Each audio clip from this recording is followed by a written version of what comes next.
ಜಿಲ್ಲಾ ವರದಿಗಾರ ಅನು ಕಾರ್ಯಪ್ಪ ಮಡಿಕೇರಿ ಪಕ್ಕ ಮಂಗಳೂರು ರಸ್ತೆ ಇದೆ. ಮಂಗಳೂರು ರಸ್ತೆ ಪಕ್ಕದಲ್ಲಿ ಒಂದು ಮನೆ ಈಗ ಧಾರಾಕಾರ ಮಳೆ ಕುಸಿದು ಬಿದ್ದಿರುವಂತದ್ದು ರತ್ನಮ್ಮ ಅಂತ ಹೇಳುವವರಿಗೆ ಸೇರಿದಂತ ಮನೆ. ಈಗ ಅದೇ ಸ್ಥಳದಲ್ಲಿ ನಾವಿದ್ದೀವಿ. ಅಂದ್ರೆ 2018ರಲ್ಲಿ ಏನು ಪ್ರಕೃತಿ ವಿಕೋಪವಾಯಿತು, ಅಲ್ಲಿಂದ ಎಲ್ಲ ಮನೆಗಳನ್ನು ತೆರವು ಮಾಡಿದ್ರು, ಮನೆ ಕೊಡ್ತೀವಿ ಅಂತ ಹೇಳಿ. ಅಲ್ಲಿಂದ ಇಲ್ಲಿವರೆಗೆ ಪಟ್ಟಿಯಲ್ಲಿ ಕೂಡ ಅವರ ಹೆಸರಿದ್ರು ಕೂಡ ಇದುವರೆಗೆ ಅವರಿಗೆ ಮನೆ ಸಿಕ್ಕಿಲ್ಲ.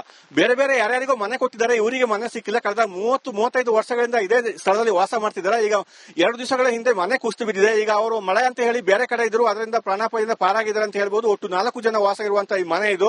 ಅಂದ್ರೆ ಪ್ರತಿ ವರ್ಷ ಮಳೆಗಾಲ ಬರುವಾಗ ಇವರನ್ನು ತೆರವು ಮಾಡ್ತಾರೆ, ನೋಟಿಸ್ ಕೊಡ್ತಾರೆ, ಇಲ್ಲಿ ಇರಬಾರ್ದು, ಅಪಾಯ ಇದೆ ಅಂತ ಹೇಳುವಂತದ್ದು. ಮತ್ತೆ ಬೇಸಿಗೆಗೆ ಬಂದಾಗ ಇಲ್ಲಿಗೆ ಬರ್ತಾರೆ. ಇಲ್ಲಿ ಇತ್ತೀಚೆಗೆ ಲೀಸ್ಟ್ ಅಲ್ಲಿ ಹೆಸರು ಇತ್ತು, ಮನೆ ಹಂಚಿಕೆ ಕೂಡ ಮಾಡಿದ್ರು, 5ನೇ ನಂಬರ್ ಮನೆ ಅಂತ ಕೊಟ್ಟಿದ್ರು. ಹೋಗಿ ನೋಡುವಾಗ ಮನೆಯಲ್ಲಿ ಬೇರೆ ಅವರಿದ್ರು. ಅದರಿಂದ ಡಿಸಿ ಹೇಳಿದ್ರಂತೆ ಎನ್ಕ್ವೈರಿ ಮಾಡ್ತೀವಿ, ಬೇರೆ ಮನೆ ಕೊಡ್ತೀವಿ ಅಂತ ಹೇಳಿ. ಈಗ ಲೀಸ್ಟ್ ಅಲ್ಲಿ ಹೆಸರೇ ಇಲ್ಲ ಅಂತ ಹೇಳ್ತಿದ್ದಾರೆ, ದಾಖಲೆಗಳಿಲ್ಲ ಅಂತ ಹೇಳಿ. ಕಂದಾಯ ಕಟ್ತಾ ಇದ್ದಾರೆ, ಕರೆಂಟ್ ವಿದ್ಯುತ್ ಬಿಲ್ ಕಟ್ತಾ ಇದ್ದಾರೆ, ಎಲ್ಲ ಕಟ್ಟಿ ಆ ದಾಖಲೆಗಳನ್ನು ಕೊಟ್ಟಿದ್ದಾರೆ. ಆದ್ರೂ ಕೂಡ ಇವರಿಗೆ ಮನೆ ಕೊಟ್ಟಿಲ್ಲ.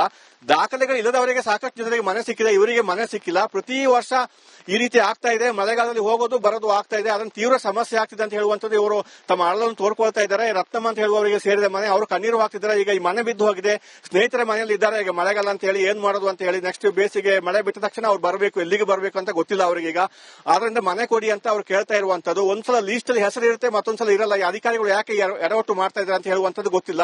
ಜಿಲ್ಲಾಧಿಕಾರಿಗಳನ್ನು ಭೇಟಿ ಮಾಡಿದ್ದಾರೆ, ಎಸಿ ಭೇಟಿ ಮಾಡಿದ್ದಾರೆ, ಶಾಸಕರನ್ನು ಭೇಟಿ ಮಾಡಿದ್ದಾರೆ. ನಿನ್ನೆ ಸಚಿವರಾದ ನರೇಂದ್ರ ಸ್ವಾಮಿ ಅವರು ಬಂದಿದ್ರು, ಅವರನ್ನು ಭೇಟಿ ಮಾಡಿ ಮನೆ ಬಿದ್ದು ಹೋಗಿದೆ ಅಂತ ಅಪ್ಲಿಕೇಶನ್ ಕೂಡ ಕೊಟ್ಟಿದ್ದಾರೆ. ಆದ್ರೆ ಯಾವುದು ವರ್ಕೌಟ್ ಆಗ್ತಾ ಇಲ್ಲ ಅಂತ ಹೇಳುವಂತದ್ದು. ಈಗ ಮನೆ ಬಿದ್ದು ಹೋಗಿದೆ, ಈಗ ಸಾಕಷ್ಟು ಮನೆಗಳಿದೆ. ಜಂಬೂರು ಬಾಣಿಯಲ್ಲಿ ಇನ್ನೂ ಕೂಡ ಮನೆ ಹಂಚಿಕೆಗೆ ಬಾಕಿ ಇದೆ.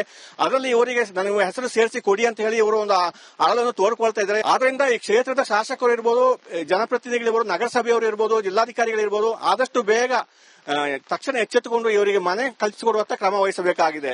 ಇದಿಷ್ಟು ಈ ಸಂತ್ರಸ್ತರ ಮನೆ ಕುಸಿದಂತ ಸ್ಟೋರಿ. ಉಳಿದ ಸುದ್ದಿಗಳನ್ನು ಸಹೋದ್ಯೋಗಿಗಳು ನೀಡ್ತಾ ಹೋಗ್ತಾರೆ. Over to you.